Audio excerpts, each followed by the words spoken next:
What is up, you guys?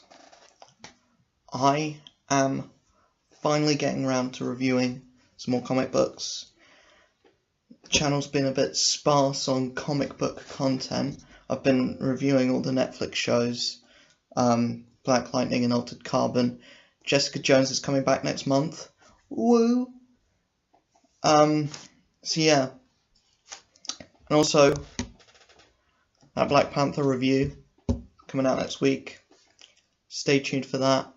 Also, documentary filming is going to be underway 1st of March and the 4th, I think. Well, I know we're starting on the 1st of March. But basically, after the filming's done, we literally only have 15 days to edit it down.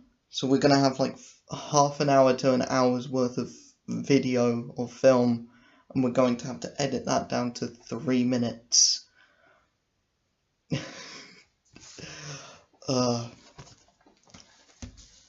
Still, I managed to get that music video done, so it shouldn't be too hard.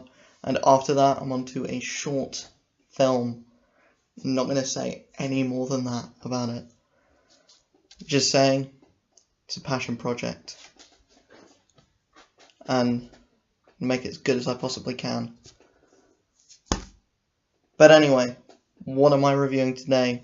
You've seen the title? You know what I'm talking about. Cable. Issue 153. I have to keep looking at the cover because, you know, those big numbers, I can never remember them.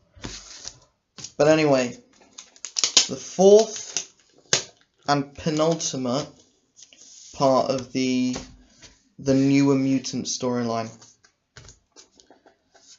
I haven't spoken about any of the rest of the run, so I'm going to give you a bit of a rundown on what's been going on in Cable if you don't know already. So Cable has assembled a team of mutants with X-23, Cable obviously, Shatterstar, Armor, and Longshot, and Dupe. Blink isn't really a part of it. She's not really, like, involved. In the team, she's more with the other side. So when I say other side, there's this villain called Gideon. He's an external, and he is fighting or trying to kill all other externals so he can be the last one and the most powerful being on Earth, apparently. So at the beginning of the first issue, we see how one of these externals died, and Cable goes to visit Selene, who is the Black Queen of the Hellfire Club. None of the other Hellfire Club members are here, only Selene. And, of course, she, apparently something that happened way back, she was trying to kill the externals. They think it was her. It wasn't her. So they're not really teaming up. They're just like, you stay out of my way, we'll stay out of your way. Like, you stay out of my way, I'll stay out of your way. And then we don't have to kill each other. And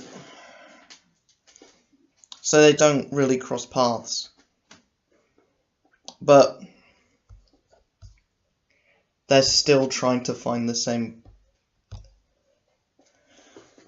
person. So they're going to end up like crossing paths at one point anyway. But we start this issue with seeing how Gideon what Gideon's kind of motive is, and we're not given much beside the fact that he just wants the power. And that's essentially what we're given, and he has found one of Cable's arms, which is pretty cool. So we then see back to where the first external died in the story. And then we get straight back to the present day, where our newer mutants are fighting this army of kind of Gideon like forces, like clones almost. And because they have telepathic abilities, they're using dupe to kind of create a barrier around, so that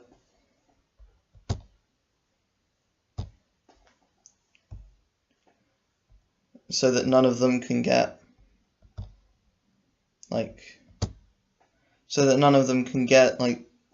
psychologically attacked or like psychically attacked. And they eventually like get out of this area where they're having the fight, and we get this cool scene where Armor is able to do something that she's never really done before, where she can kind of create her armor, like she can enlarge like the body of armor that she has. So you can see here, she kind of enlarges it. Like I don't know that much about the character, but that's kind of cool. But there's not really much like character development in this. It's all like action. But at the end of a storyline, that's what you would expect. A lot of action. So Gideon meets up with the other externals that are trying to find him and kill him, essentially. And so they have a massive fight. One of the externals that's working with Selene betrays her and goes to work with Gideon. And yeah, that's about it. And then Blink and Selene meet up with Cable at the end of the issue, and it's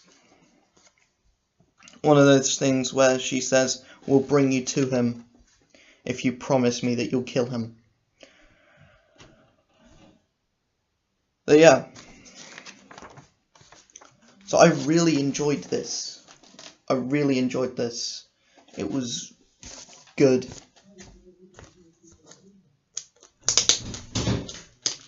It was really good. So I'm throwing my letterbox.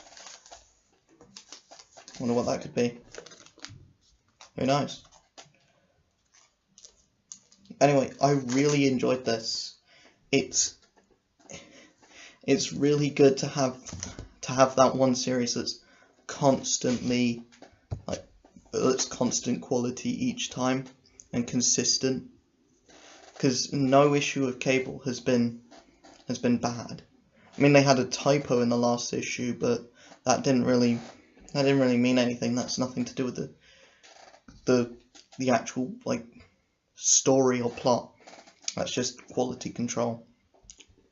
But yeah, it's a really good book. I've really enjoyed every issue, and I want to see how it finishes. I mean, I can kind of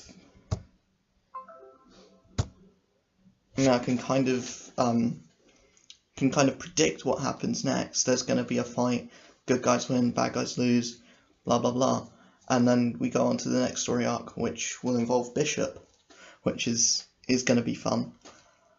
But yeah, Cable is right now for me. It's acting like a wider reach into like the X-Men universe, because there's a lot of characters here that I don't know, like Shatterstar, like Blink, like Longshot. To be honest, I don't even know that much about Cable, which is why the primer pages at the end of the first Legacy issue was so useful, because they actually they actually taught me some stuff about the character. So yeah, really enjoyed Cable. Really excited for the conclusion of this story arc.